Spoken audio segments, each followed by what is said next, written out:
Appointed him as our first CIO, Aneesh Chopra. All right.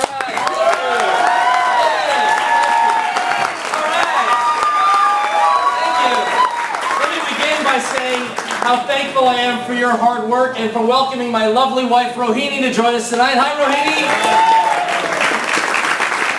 I just want to say a few words about who I am, where I'm from, and where I'm hoping that together we can take the Commonwealth over the next 5 years. I'm here because my father and our country believed in my father, who immigrated in 1966 to pursue his higher education work in engineering and to live out the American dream. I'm here because my parents believed in my ability to live a better life than theirs if I focused on education.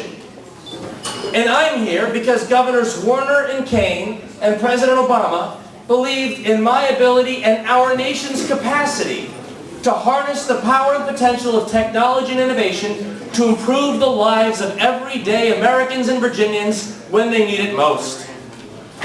I am running because when I served with Governor Warner, we had the pleasure of expanding access to broadband to more communities in Virginia by simplifying access.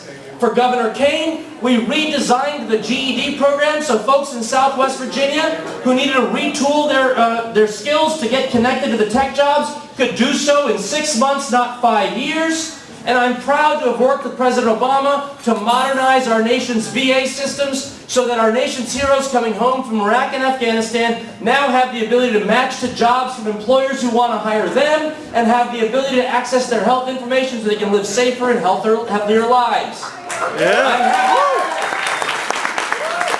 But I'm running for Lieutenant Governor in the Commonwealth because I believe we in the Commonwealth have the capacity to run faster, better, smarter, and fairer for every Virginian.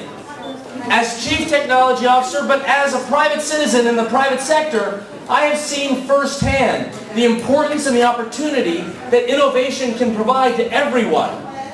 And I understand that doors of opportunity, when combined with education, open better when we live in an environment that values individual rights and celebrates equality of opportunity. This, unfortunately, is not the agenda we have in Richmond today. Unfortunately, those frankly, the partisan ideologues have stifled our progress, halted our innovation capacity, and have made it more difficult for our kids and grandkids to live a better life. If we are successful, and we must be successful, by the end of the decade, we need to accomplish 3 things. We need more education. That means more college graduates, more focus on early childhood learning, and that means more resources and innovation in our K-12 system. If we are successful by the end of the decade, we need to diversify our economy, which means more new businesses creating the jobs and industries of the future that should be born in Virginia. And third, we need to stop this divisive politics of Richmond and return to what made us successful in the first place, celebrating our diversity. But I will say this, to bring it home, Forbes estimates that over the next decade, more than half of all CEOs for startups will be women and minorities. Will we be the Commonwealth that welcomes them, nurtures and supports their ambitions? Or we'll say to them, because we've got the ideological backwards attitude, that you might want to take your talent elsewhere.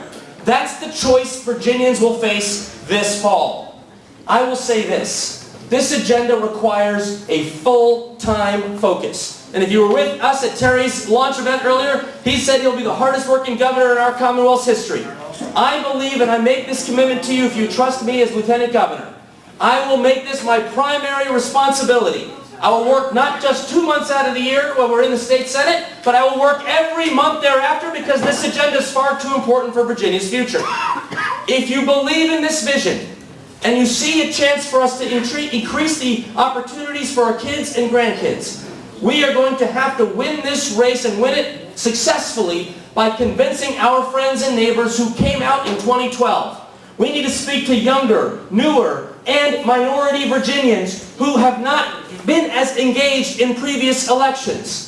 I intend to run this campaign focused squarely on them, to communicate where they are, and to ensure that their hopes and dreams can be fulfilled in our Commonwealth. If you believe in this vision, please vote for me in tonight's straw poll. Please vote for me on June 11th. I thank you very much, and I wish us all a wonderful 2013.